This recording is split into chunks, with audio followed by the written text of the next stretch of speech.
Welcome to SkadBytes, a podcast from Skadden, exploring the latest developments shaping today's rapidly evolving tech landscape. Join host Deborah Kirk and colleagues as they deliver concise insights on the pressing regulatory issues that matter to tech businesses, investors, and industry leaders worldwide. Welcome back to SkadBytes, the podcast from Skadden's IP and technology team here in London. This is episode 4. I'm Debs Kirk and I'm joined by Alistair Ho. So today we're talking about what might be the most significant shift in Europe's digital strategy since the GDPR. We're seeing the EU pivot from writing the AI rulebook to deploying AI at scale while simultaneously refining the rules mid-flight. Yeah, that's right. Just yesterday, the Commission published its long-anticipated Digital Omnibus, which is a set of amendments that's already dominating legal conversations. And we will be reporting on that in due course. But at the same time, the Commission is rolling out a €1 billion Apply AI strategy, aiming to push AI into real-world use with funding, infrastructure and support mechanisms. So this complements, but also really reshapes the compliance journey under the EU AI Act. Yeah, that's right. And it's not just startups we're speaking about here. These changes affect a wide range of businesses. So we're talking financial sponsors, all the way to infrastructure operators, from insurers, gaming companies, to pharma and platforms. So across the firm, we're seeing deals already and product launches where AI is no longer peripheral, right? It's central to the deal itself. Absolutely. And we're really seeing a change in the landscape in that regard. And this all sits within the EU's broader Digital Decade Agenda, which is an initiative aimed at transforming Europe's digital capacity by 2030, with targets across skills, infrastructure and business tech adoption.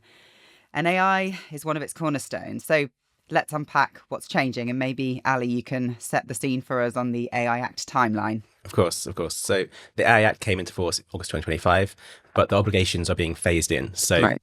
Transparency duties for general purpose AI, or GPAI, they start from August 2025. The high-risk obligations apply from August 2026. And then there's some transition arrangements that run all the way into 2027. That's right. And the new Digital Omnibus proposes delaying those high-risk obligations by at least a year, easing SME burdens and potentially eliminating some obligations altogether, like AI literacy or excessive technical documentation, which in many ways is good news. And this isn't just about process, it's politically driven. We've seen former Italian Prime Minister Mario Draghi urging the Commission to simplify its digital framework so that it doesn't hold back innovation. And there's also been sensitivity around how these rules will land internationally, particularly with the US. So what we're seeing is Brussels really trying to strike a balance between maintaining leadership on trust while making the system work for businesses, right? Yeah, exactly. And just to put that in a bit more context, the UK is taking a very different approach. So its Data Use and Access Act and its broader AI strategy focuses on a pro-innovation, sector-led regulation, all those buzzwords with key guidance and sandboxes, rather than hard statutory obligations. So there's no direct UK equivalent to the EU AI Act, of course. There's no centralized enforcement framework. And that divergence matters for any business that's planning to operate or does operate cross-border in respect to AI. So you can't assume that what's compliant in one market will work in the other, or that regulators will take the same approach to the same product. Yeah, it's just a business aspect of being in the tech business across the board, I suppose. And that really is a key point. So let's walk through the 5 big takeaways from the Apply AI strategy and show how they connect to this ever-evolving regulatory picture. So takeaway 1, first up, sector by sector deployment. AI is now being treated almost like a critical national infrastructure. The EU Commission is targeting adoption in energy, manufacturing, healthcare, mobility and public services, key areas, and tying funding and infrastructure support to them. Yeah, and we've already seen how this arises in practice. So a business in the infrastructure space building predictive maintenance tools was invited into a national pilot. But the catch was that compliance alignment with AI principles was a precondition, right? So you get that sort of deal. Another great example of where this is going is the Commission's AI Drug Discovery Challenge. So that's targeting diseases like Alzheimer's. The winner gets EU-backed compute power, expert guidance, and access to what is being called AI factories. So it's that Apply AI in action. Great. Okay, so takeaway 2. The second takeaway is the targeted support for SMEs and scale-ups. Now, the EU knows that for this to work, AI adoption needs to go beyond the top tier players. Right. And that's why they're prioritizing support for the parts of the market, that often lack that in-house AI or compliance resources, but crucial to wide-scale deployment of AI. So we're seeing funding for the AI Skills Academy, expansion of this digital innovation hub, and even the launch of the AI experience centers. Right. And under the Omnibus, we're seeing proposals for streamlined registration, reduced documentation burdens, and more clarity around exemption thresholds for these smaller players. And we've talked to companies who are already considering accessing these centres for things like technical due diligence, classification help, and early stage audits. It's for any business building with AI without an in-house regulatory function.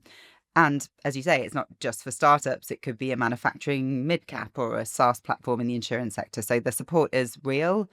And even though it's nascent, it is being used. So third takeaway, AI infrastructure and digital sovereignty. So this is definitely a big one. The EU is increasingly tying its funding and trust frameworks to where your AI is hosted, trained, and also where it's deployed. Okay, so the message essentially is align your infrastructure with EU preferences. Precisely. Right. And it's clear how this could come up in a deal or deployment strategy, right? So, for instance, a business in the gaming sector may need to shift its inference hosting from a US-based cloud to an EU zone to justify or qualify for a regional funding scheme. It's not theoretical. Location and vendor strategy are now risk and eligibility variables for key funding and key infrastructure. But I guess there's a tension there, isn't there? So the EU is pushing hard on sovereignty, but most of the major infrastructure and foundational model players remain outside the EU.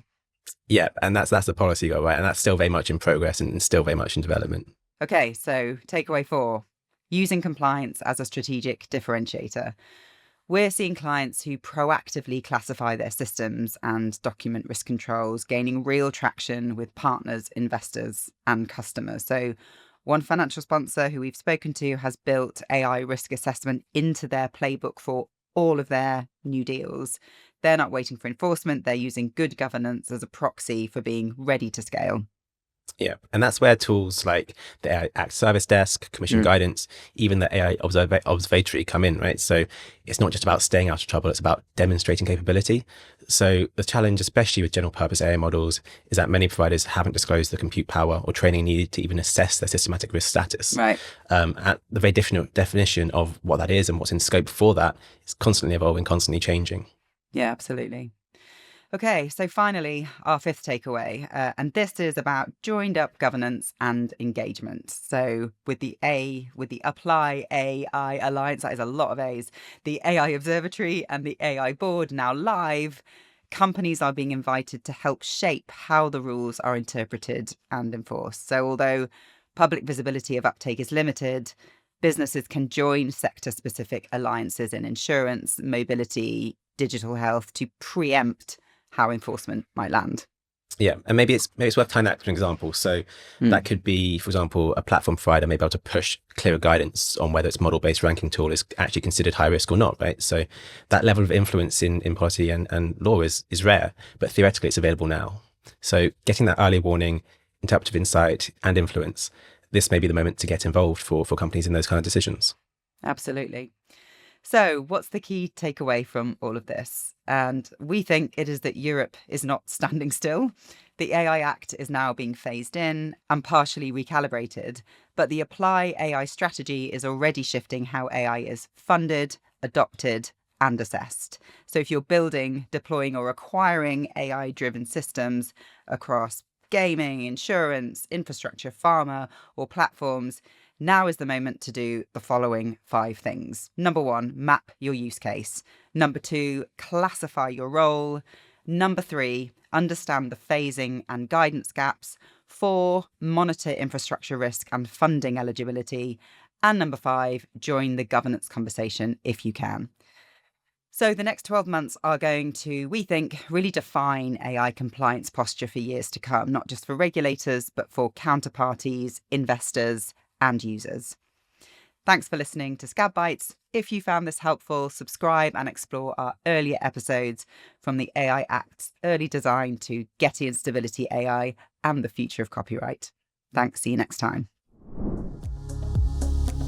Thank you for joining us for today's episode of SkadBytes. If you like what you're hearing, be sure to subscribe in your favourite podcast app so you don't miss any future conversations. Additional information about Skadden can be found at skadden.com.